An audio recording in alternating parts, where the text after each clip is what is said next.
Welcome to the first edition of the Smartboard Tip of the Week, and this is Molly, and I am going to be sharing how you can use the question flippers in SMART.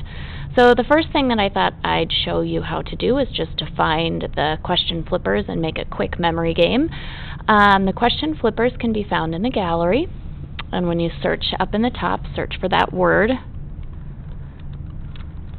question flipper. When you search for the question flipper, you're going to have interactive multimedia, and you have two choices. You have the question flipper, which just has text, and I think the question flipper with an image is probably what you'll use the most. So you drag them out onto your screen, as many as you think you'll want. I'm just going to make a quick one here using some 5th grade science vocabulary.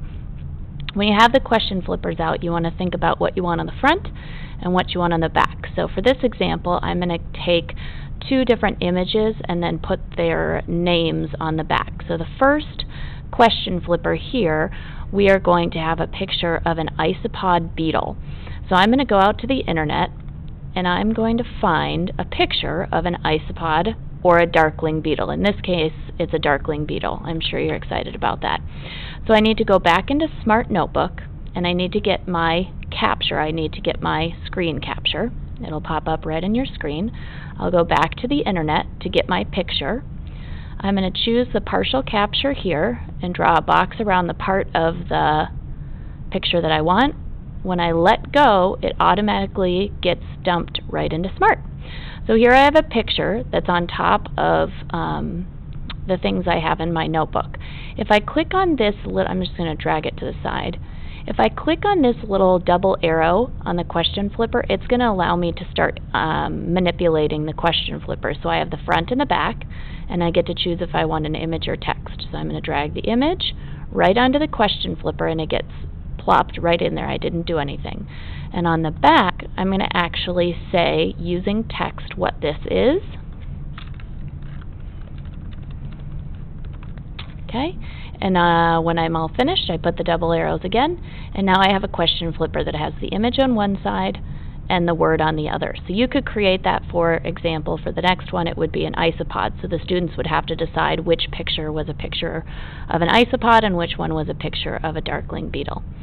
I'm going to go to the next page and show you how you could make another interactive piece for students using the question flipper, and again I'm going to use the image question flipper. So I'm going to drag two, and then I'm also going to search for a clock, and I'm going to get a clock face, because what I'm going to create is I'm going to create a picture of time, and then I'm going to actually give the students text, and I want them to match the correct picture with the correct text. So I'm going to grab my line tool and the one that has an arrow, and I'm going to make a time. So I'm going to make 2 o'clock. Now, because I drew the line over the clock face, these are 3 different objects, so I need to group them together. Going into my arrow, I just draw a box around all 3 items, and using any one of these 3 drop-down boxes, I can do grouping and group them together. Now they're one image. So I can manipulate this by going into the double arrows. I'm not going to have anything on the front because I want them to be hidden. I'm going to actually only have the image on the back. So now I'm going to drop the clock as my image, and that's going to be finished with that one.